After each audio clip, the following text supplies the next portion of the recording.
This video is for Unit 3.3 and it's all about enzymes. Before I start talking about what enzymes actually are, we need to spend a little time talking about what a chemical reaction is and how it works. So at some point in your science career, you learned that a chemical reaction begins with something called reactants and ends with something called the products. And for our purposes, we're going to start by thinking about the chemical reaction of baking a cake. When you bake a cake, you put a bunch of liquid ingredients together and maybe some flour, and you mix it all up into batter. That's our reactants. And then you put it in the oven, or you add some energy, and that energy heats it up until it turns into our products, which is the actual cake that you eat. Well, you'll notice that the key part of making the reactants into the products was adding some energy to this. And in any chemical reaction, that energy is really important to get the reaction actually happening. So we have a special name for that type of energy. It's called the activation energy. So this is the amount of energy required to get a reaction going. We can measure that activation energy. You can see there's an arrow associated with the activation energy. So that's the amount of activation energy required for this particular reaction. It's taking the level of energy of the reactants and measuring how much do we have to pump in to the reaction to get those reactants to this transition state up here at the top of the hill. Once they get to that transition state, then the reaction is pretty much going and they can turn into products. I like to think of this as a sledding hill. You have to do all the work and climb up the hill, expend a lot of energy to get to the top.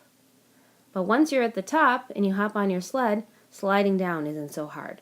So the activation energy is the amount of energy it takes to get to the top of that hill, to get that reaction going. If you haven't yet done so, you want to draw this in your notebook.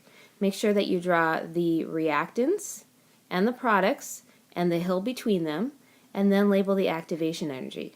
One thing I want to point out while you're drawing this is you can see the level where the reactants are is higher than where the products are. And in many reactions this is the case. The reactant energy is higher than the product energy. So make sure you designate that in your drawing as well. So pause this if you need to get that drawing done. Okay, now we're going to look at chemical reactions with enzymes involved. So the black line on this diagram is still the same sledding hill, still the same reaction we looked at before. We have our reactants, we have our products, and then we have the activation energy from the transition state to where the reactants are. This is labeled as the EA, or the activation energy without the enzyme. You can see its arrow is right here. So that's the amount of energy it takes to make that reaction happen with no enzyme present. Now let's take a look at what happens when we add an enzyme to that reaction. So the red line is the reaction with the enzyme, and by looking at it you should notice something that stands out right away that is different. The hill is smaller. So as you can see, this distance is smaller than that original distance in that first reaction. So we say that the activation energy with an enzyme is lower. In other words, it requires less energy for that reaction to happen if we have an enzyme present. So that's the real job of an enzyme, is to lower the activation energy. So let's write that as a key for ourselves. Enzymes lower activation energy.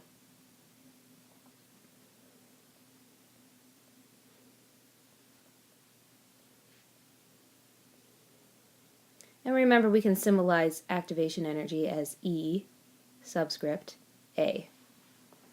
If you haven't already drawn this diagram with the two lines on it, labeled as the first line being without the enzyme and the second line being with the enzyme, make sure you do that. Show both activation energies so you can remind yourself how much lower that activation energy is with an enzyme present.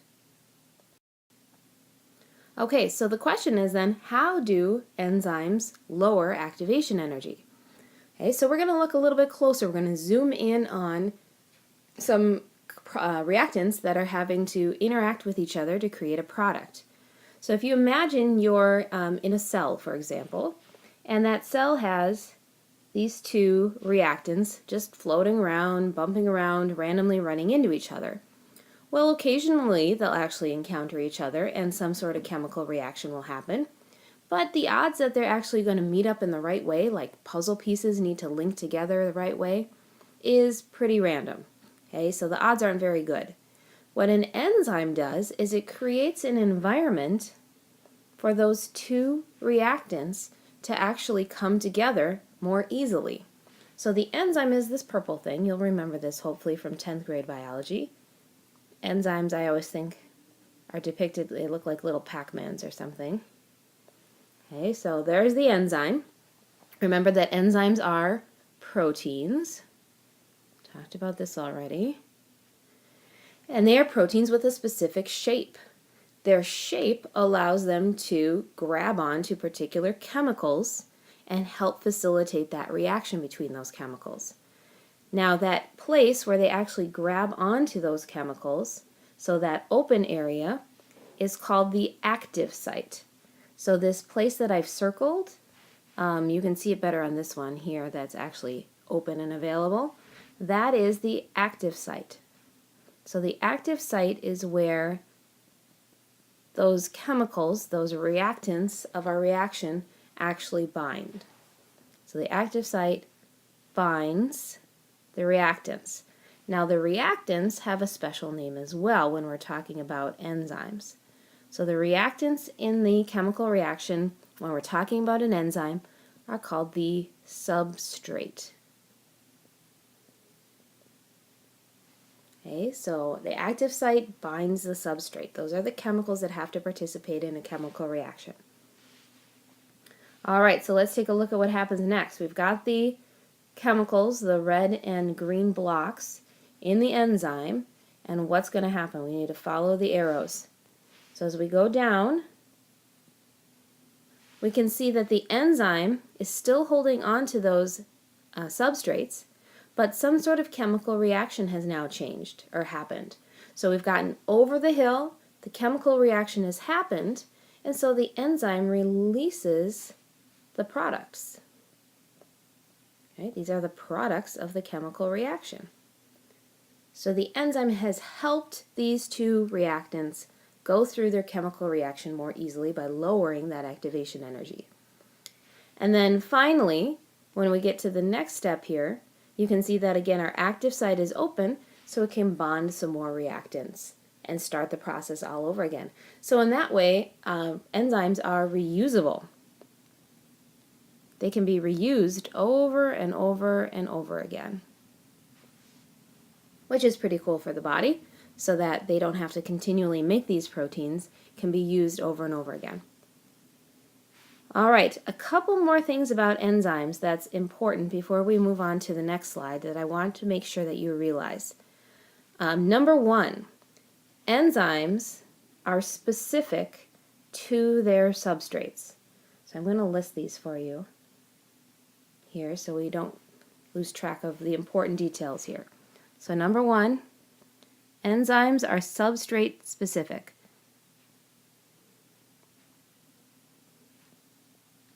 So what does that mean? That means that only certain reactants will fit into certain enzymes. So this enzyme's active site was shaped perfectly for these reactants over here. If it was different reactants, if there were reactants that were shaped like this, those reactants wouldn't fit into that active site. So when we talk about the enzyme lactase or catalase, for example, those enzymes only work on specific reactants. They don't fit with other reactants. Number two, enzymes lower the activation energy. We know that already. But I'll just write that down for a second so we don't forget that. Enzymes lower EA. And there are different ways that they do it. We're going to get into that a little bit more in class later, but just know that it has to do with the bonding site. Okay, so we're going to talk about the enzymes lowering the activation energy via the active site interactions.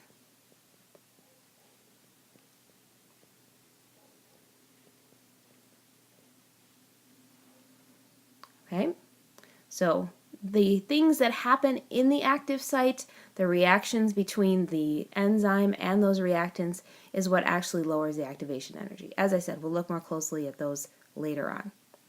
And then finally, I'll just squeeze number 3 in over here. Enzymes can work in various ways when going through a chemical reaction. So this chemical reaction started with 2 reactants and made it into 2 different products. But enzymes can also go through different reactions. So they could take 2 reactants and help form them into 1 product. Or they could start with 1 reactant and split it into 2 products. So there are many different types of chemical reactions that enzymes can help with. Really, the main thing is that they're lowering that activation energy, so any reaction is possible more quickly with an enzyme present.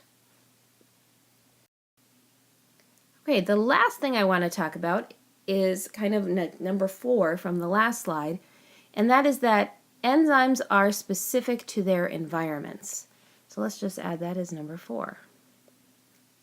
Enzymes are specific to their environments.